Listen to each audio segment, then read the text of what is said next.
causes of nighttime sugar highs, plus practical fixes, snacks, habits, medication timing. 1. Introduction. You check your fasting glucose in the morning and see a high number, but have no idea why. Did you know nighttime blood sugar spikes are often caused by hidden factors most doctors will not tell you? The truth lies in when your liver dumps glucose, what you ate hours before bed, and even how deeply you slept. I have helped thousands crack this code, and today I will show you exactly how to stop those frustrating morning highs, starting with the 2 types of nighttime spikes and which one might be sabotaging you. 2.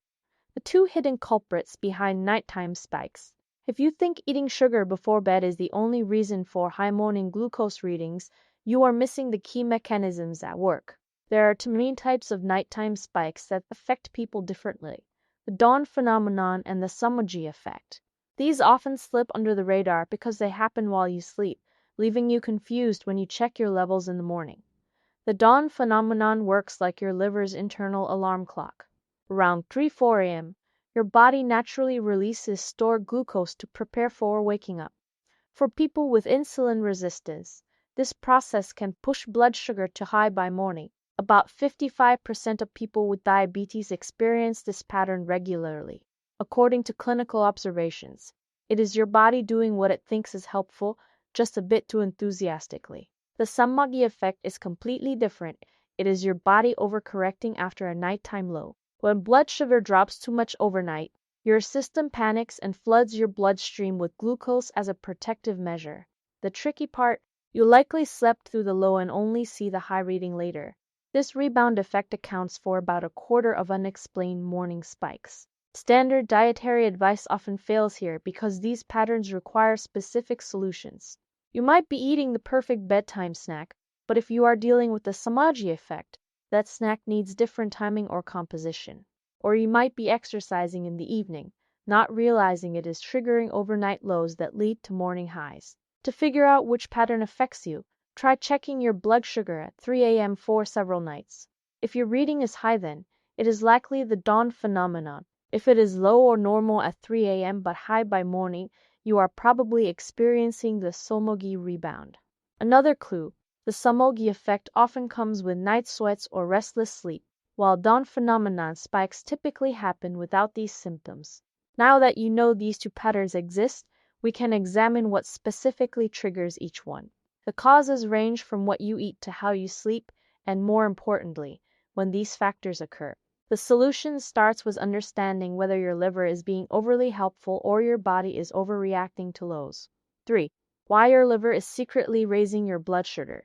Your liver works like a hidden glucose backup system, releasing sugar into your bloodstream around the clock. Unlike the food you eat, this glucose comes from stored energy in your liver cells. During the dawn phenomenon, your body increases this glucose release between 3 a.m. and 8 a.m. to help you wake up naturally. This process becomes problematic. Insulin resistance prevents your cells from properly absorbing this extra glucose. Stress hormones like cortisol play a significant role in amplifying this effect. When cortisol levels rise in the early morning hours, they signal your liver to dump even more glucose into your bloodstream. Studies show that people with higher nighttime cortisol secretion patterns experience more pronounced dawn phenomenon spikes, with glucose levels increasing up to 20-30% higher than baseline. Picture your liver's glucose release like a slow dripping faucet that gradually fills a bucket overnight. In healthy individuals, insulin acts like turning off the tap. But with insulin resistance, the tap keeps dripping, and by morning the bucket overflows. Research indicates that liver insulin sensitivity decreases by nearly 50% in prediabetic individuals during these early morning hours compared to daytime levels. What makes this tricky is that bedtime routines directly affect this process. Eating too close to bedtime can provide extra fuel for your liver to convert into glucose overnight.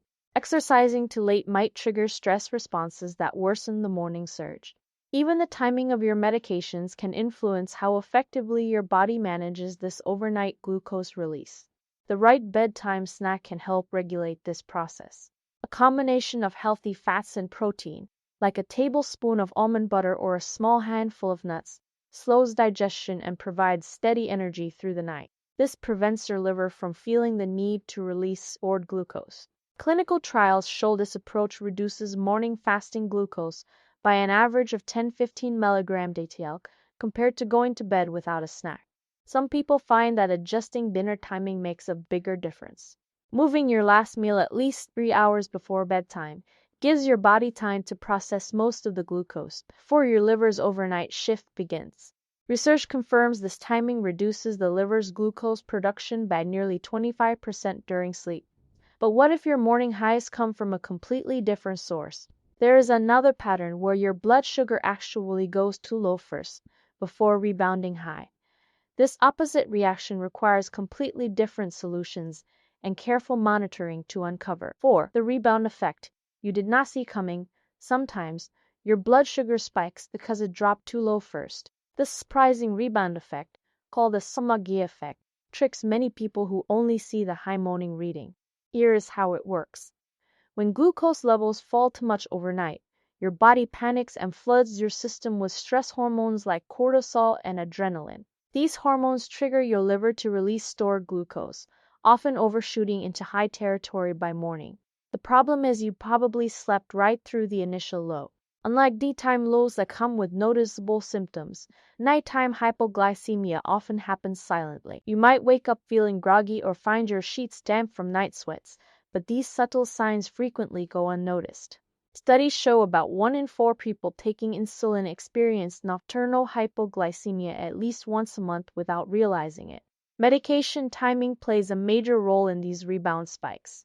Taking insulin or certain diabetes medications too close to bedtime can cause blood sugar to drop hours later. Research from the Journal of Clinical Endocrinology found that evening doses of long-acting insulin peak between 2-4 a.m. for many people, precisely when the risk of nighttime lows is highest.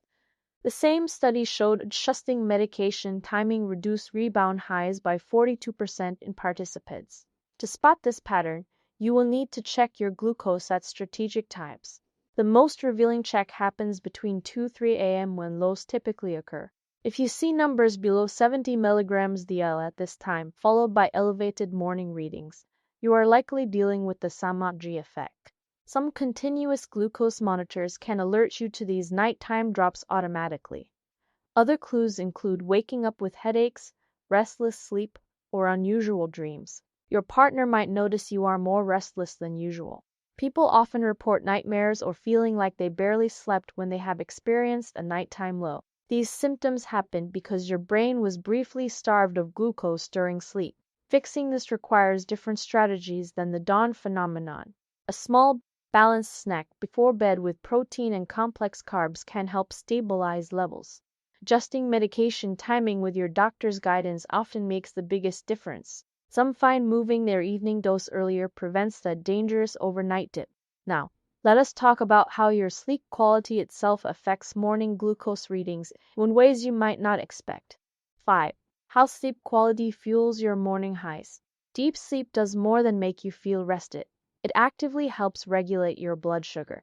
When your sleep gets cut short or interrupted, your body's insulin sensitivity drops significantly. This means cells stop responding properly to insulin, allowing glucose to build up in your bloodstream. Studies show just one night of poor sleep can reduce insulin sensitivity by up to 25%, leading directly to higher morning readings. Sleep apnea presents a particular problem for blood sugar control. The repeated pauses in breathing cause oxygen levels to drop, triggering stress hormones that spike glucose production. Research in the Diabetes Care Journal found people with untreated sleep apnea had HbA1c levels nearly 0.5% higher than those without it. What makes this worse is that many people don't realize they have sleep apnea.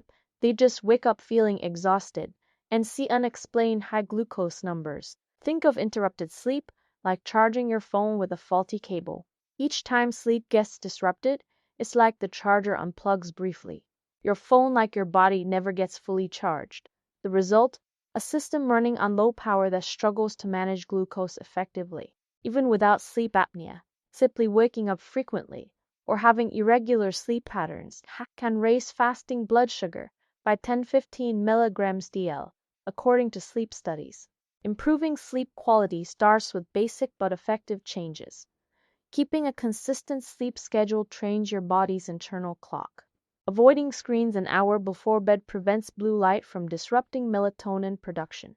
Studies show maintaining a cooler bedroom temperature around 65 degrees Fahrenheit, 18 degrees Celsius, helps achieve deeper sleep stages, the kind most beneficial for metabolic health. Sleep position also makes a measurable difference. Sleeping on your side, particularly the left side, improves circulation and may help reduce overnight glucose fluctuations. This position also benefits people with sleep apnea by keeping airways more open compared to back sleeping. For some, elevating the head of the bed slightly can further decrease sleep disruptions. The connection between sleep and blood sugar explains why some people see high readings despite perfect diets. Your body needs quality rest to properly regulate glucose overnight. Addressing sleep issues often leads to better morning numbers than any dietary change alone. Now that we've covered all the key factors, let us combine this knowledge into an actionable plan. 6. Conclusion.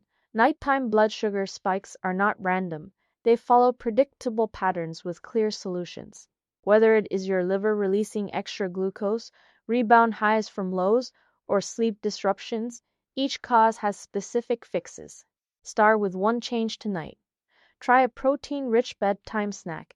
Check your glucose at 3 a.m. or adjust your sleep position. Work with your doctor to review medication timing if needed.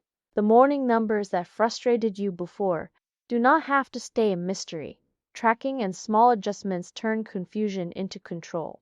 Your fasting glucose can improve when you address the right causes with the right solutions.